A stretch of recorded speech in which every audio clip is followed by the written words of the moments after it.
My son kicked me out on my 68th birthday, right there in front of 40 people, with a chocolate cake still smoking on the table and my name written in blue frosting that was already starting to melt under the Georgia heat coming through the windows. I stood on the porch of his house in Marietta, a suburb about 30 minutes north of Atlanta, with my old leather bag in one hand and a framed photo of his mother in the other. The world kept spinning, cars passing by on the street, neighbors watering their perfect lawns, kids riding bikes. But I stopped right there, frozen. If you've ever been forgotten by the person who was supposed to remember, if you've ever given everything and got nothing back, pull up a chair, sit down for a minute, because today the coffee's bitter and the story's long. I'm Theodore Blackwell. For 43 years I pushed a mop and carried trash bags in office buildings all over Atlanta.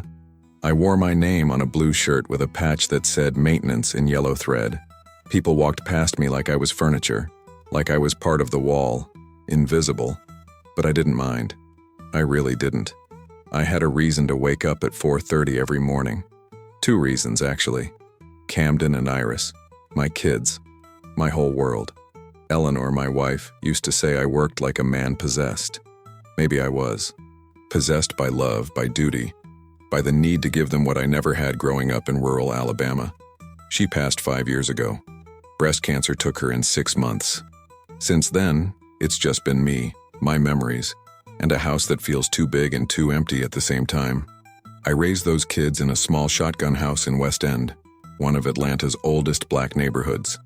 We didn't have marble counters or fancy cars, but we had dinner together every night. We had laughter. We had each other. Or at least, I thought we did. Camden went to Morehouse College on a partial scholarship I helped him apply for, staying up late with him filling out forms, proofreading essays. Iris became a teacher at a public school in Decatur. I was proud. I thought I did good. I thought I gave them roots and wings.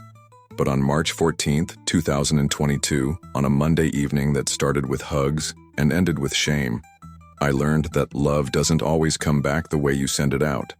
Sometimes it comes back cold. Sometimes it doesn't come back at all.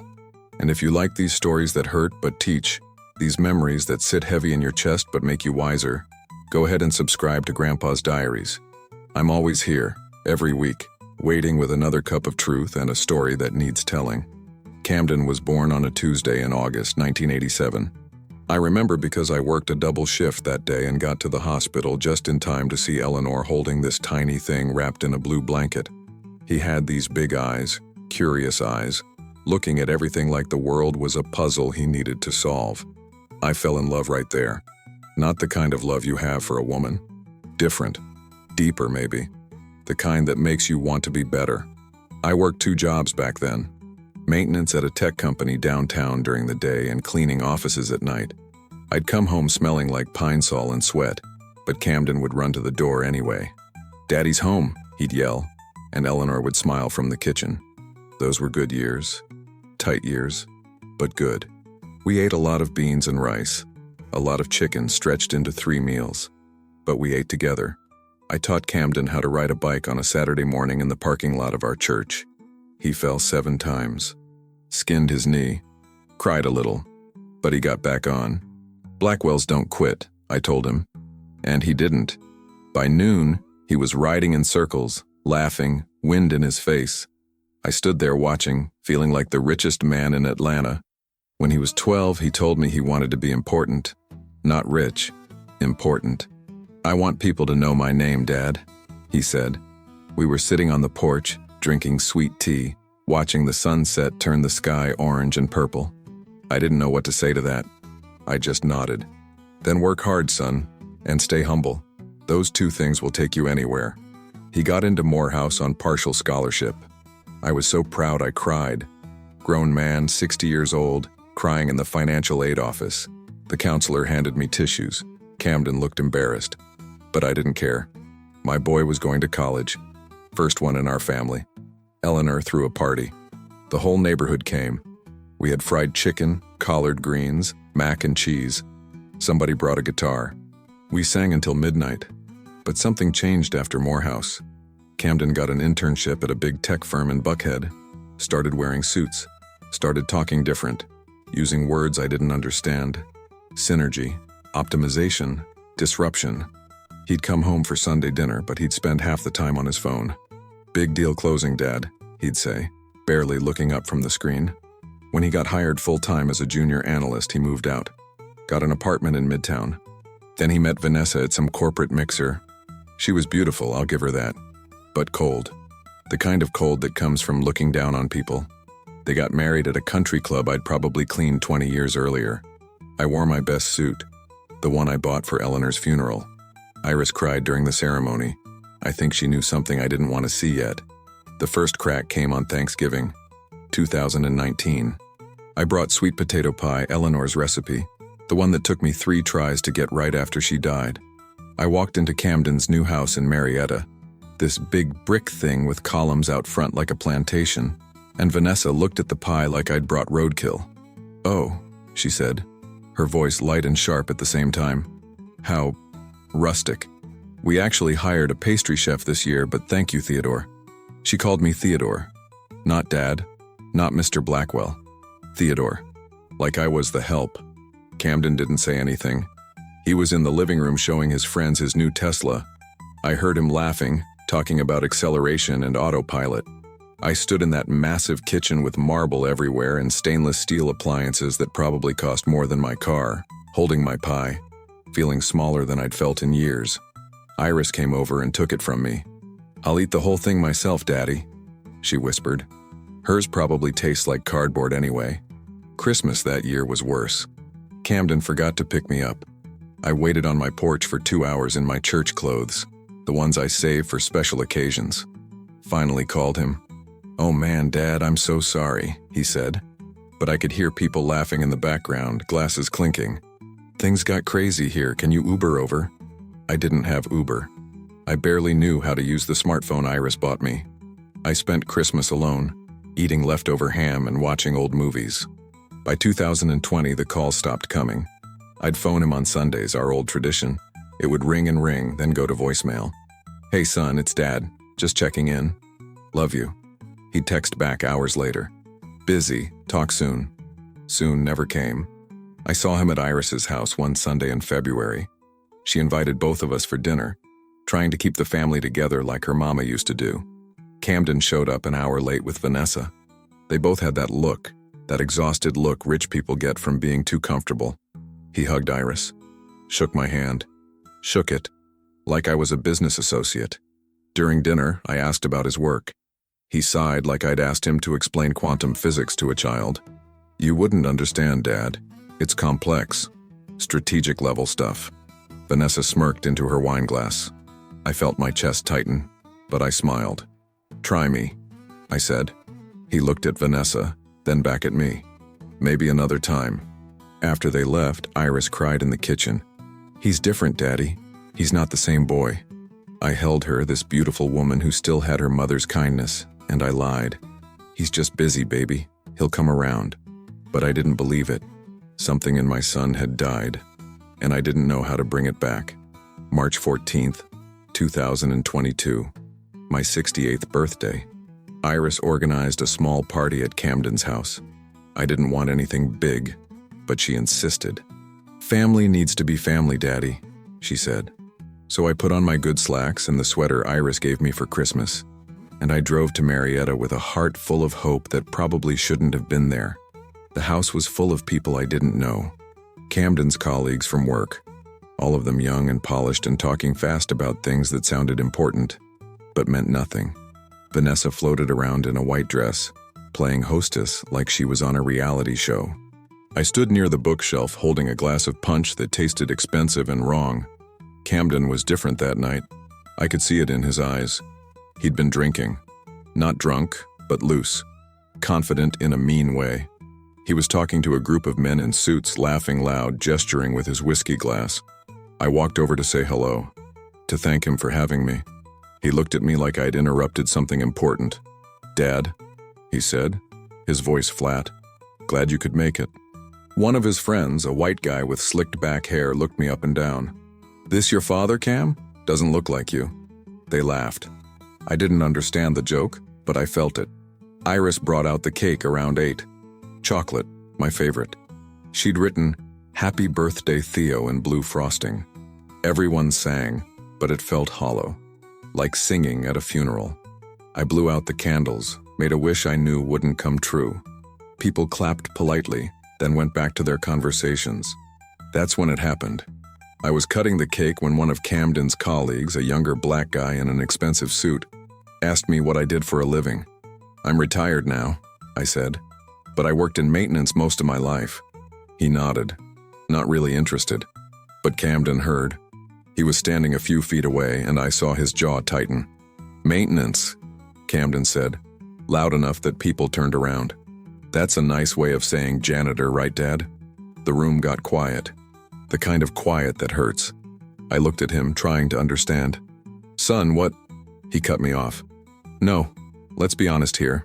My father cleaned toilets, mopped floors. That's what he did. For 40 years. Vanessa touched his arm, whispered something, but he pulled away. "You know what's funny?" He continued, his voice getting louder. "I spent my whole life trying to escape that, trying to be someone. And every time I see you, Dad, every time you show up in your Goodwill clothes with your Tupperware and your humble act, you remind everyone where I came from." I felt the knife slip from my hand. It hit the plate with a sound that echoed. "Camden," Iris said, stepping forward. He ignored her. "You'll never be anyone, Dad. You had your chance. You chose to be small. Don't drag me down with you." The room was silent. I picked up my bag from the hallway. My hands were shaking, but I didn't cry. Not there. I took the photo of Eleanor from my bag, the one I'd brought to show Camden, and I walked out. No one stopped me. I drove home in the dark with tears I wouldn't let fall. My hands gripped the steering wheel so tight my knuckles hurt. Every red light felt like an hour. Every mile felt like a year. When I got to my house in West End, I sat in the car for 20 minutes, staring at the door, trying to remember how to move. Inside, the silence was thick, heavy, the kind of silence that lives in empty houses where people used to laugh. I put Eleanor's photo on the mantle, next to her wedding picture and the one of her holding baby Camden. I looked at her face, frozen in time, forever smiling. "He said I'm nobody, El," I whispered to the photo. "Our boy said I'm nobody." Sleep didn't come that night, or the next night. I'd lie in bed staring at the ceiling, replaying his words. "You'll never be anyone." The way he said it, like it was a fact. Like I was too old, too broken, too beneath him to matter. I thought about 43 years of waking up before dawn, of double shifts and missed birthdays and hands cracked from chemicals. I thought about every sacrifice that he stepped over on his way up. Iris called every day that first week. I didn't answer. She came by on the Saturday after, let herself in with her key, found me sitting in the kitchen in the same clothes I'd worn for 2 days. She cried when she saw me, tried to hug me. I let her, but I felt hollow. "He didn't mean it, Daddy," she said. I just nodded, but we both knew that was a lie. You don't say things like that by accident. The anger came later. About 2 weeks after the party, I woke up at 3 in the morning with my heart pounding and my fists clenched. Not anger at Camden, anger at myself, for being small, for accepting invisible, for believing that working hard and staying humble was enough.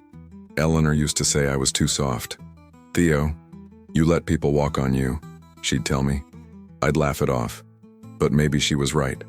I started walking every morning, through the neighborhood, past Westview Cemetery where Eleanor rests, down to the old railroad tracks.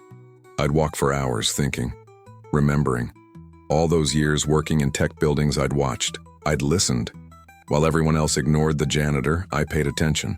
I saw how companies worked, how they wasted money on stupid things, how systems broke down because nobody maintained them right, how people at the top made decisions without understanding what happened at the bottom. One morning in April, about a month after my birthday, I walked past the old office building where I'd worked for 15 years, Technova Solutions. I'd cleaned every floor of that place. I knew every corner, every leak, every broken tile. I stood outside looking up at it, and something shifted in my chest. Not hope exactly, something harder. Determination maybe. I went home and opened my laptop, the old one Iris set up for me.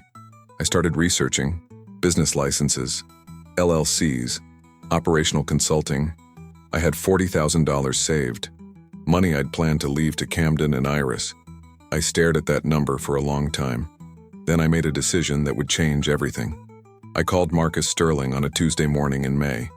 Marcus and I worked together for 12 years at different buildings, him doing maintenance at a software company, me at Technova. We'd eat lunch together sometimes, talk about our kids, about the Falcons, about life. He'd always been sharper than me. Retired 3 years earlier and somehow turned his savings into investments. I didn't understand it back then, but I needed to understand it now. "Theo," he said when he picked up. "Man, I haven't heard from you in months. You good?" I wasn't good. But I said, "I need advice, Marcus. Business advice." We met at a Waffle House off I-20. He showed up in a nice polo and khakis, looking healthy, looking happy. I told him everything. The birthday, Camden's words, my idea. He listened without interrupting, sipping his coffee, nodding slowly. "You want to start a consulting company," he said when I finished. At 68, I nodded. He smiled, not a mocking smile, a real one. "Theo, I've been waiting 20 years for you to wake up. You're the smartest man I know. You just never believed it." He pulled out his phone, started making notes. "I'll invest. 20,000 to match yours. But you're gonna work harder than you ever worked. You ready for that?" I started Blackwell Operational Solutions in June 2022. Registered the LLC, built a simple website with Iris's help, printed business cards at FedEx. My pitch was simple. I'd worked inside tech companies for over 4 decades. I knew where they leaked money. I knew how to make systems efficient. I knew how to save them thousands by fixing what they ignored. The first 6 months were brutal. I called every contact I had, every manager who'd ever nodded at me in a hallway, every company where I'd worked. Most ignored me. Some laughed. "You're a janitor, Theo," one HR manager said. "No offense, but why would we hire you as a consultant?" I hung up, stared at the wall for 10 minutes, then called the next number on my list. My first client was a small startup in East Atlanta. They were bleeding cash, and the 23-year-old CEO was desperate. I charged them almost nothing, just enough to cover expenses. I spent 2 weeks in their office, observing, taking notes. Then I gave them a report. 12 ways they were wasting money, from inefficient HVAC use to overpriced vendor contracts to workflow redundancies. They implemented 8 of my suggestions, saved $32,000 in 3 months. Word spread slowly in the startup world. Another company hired me, then another. I worked 16-hour days, but it didn't feel like work. It felt like proof. By the end of year 1, I had 8 clients and had hired 2 part-time assistants. Marcus helped me pitch to investors. We secured a $200,000 seed round. By year 2, Blackwell Operational Solutions had 15 employees and clients across 3 states. I never called Camden, never sent him articles about my company, never tried to prove anything to him directly. But late at night, I'd look at Eleanor's photo and whisper, "I'm someone, Elle. I'm finally someone." And I'd like to think she smiled back. 3 years after my 68th birthday, Blackwell Operational Solutions acquired Technova Solutions for $8.3 million. The company where I'd mopped floors for 15 years. The company where my son, Camden Blackwell, worked as Vice President of Operations. The irony wasn't lost on me. Marcus laughed when I told him, "Theo, you know he works there, right?" I knew. I'd known for 6 months. It's why I wanted it. The acquisition closed on a Thursday in March 2025. I walked into Technova's main office in a tailored suit, Marcus beside me, my new executive team behind us. The receptionist, young woman named Kelly, who used to say good morning to me when I emptied her trash, didn't recognize me at first. Then her eyes went wide. Mr. Blackwell?" I smiled. "Hey, Kelly. Good to see you again." The all-staff meeting was scheduled for 2 p.m. I stood at the front of the conference room looking at 100 faces, some curious, some nervous, some resentful. And there, in the 3rd row, sat Camden. He was staring at me like he'd seen a ghost. Vanessa wasn't there. I'd heard through the grapevine they'd separated. Apparently success wasn't enough to keep them together. I didn't call him out. Didn't embarrass him. I just introduced myself, talked about our vision for Technova, about respecting every employee from the C-suite to maintenance. Because I've been both, I said, looking directly at Camden. And I know that every person in this building matters. Every single one. His face went pale. After the meeting, he waited by my temporary office. I saw him through the glass, pacing, running his hands through his hair. I could have walked past, could have had security remove him. But I opened the door. "You want to talk?" He nodded, couldn't speak at first. We sat in my office, silence stretching between us like an ocean. "I'm sorry," he finally said, his voice breaking. "Dad, I'm so sorry. I was ashamed. Of myself. Of where I came from. I thought if I could be successful enough I could erase it, but I erased you instead." Tears ran down his face. Not the face of a vice president, the face of my son, the boy who fell off his bike 7 times. I looked at him for a long moment. Part of me wanted to say the words he'd said to me. "You'll never be anyone." But that's not who Eleanor raised. That's not who I am. "Camden," I said quietly, "you broke my heart. You took the man who gave you everything and made him feel like nothing. I can't forget that, but I can forgive it. Because we raise children for the world, but we don't expect the world to take them from us. We didn't hug. Not that day. But it was a start. So let me ask you something. Have you ever been forgotten by the person who was supposed to remember? Have you ever given everything and wondered if it mattered? Tell me your story in the comments. I read everyone. And if this story touched your heart, if it made you think or feel or remember, don't forget to subscribe to Grandpa's Diaries. I've got plenty more stories to tell, and I'll be right here, waiting with the coffee and the truth.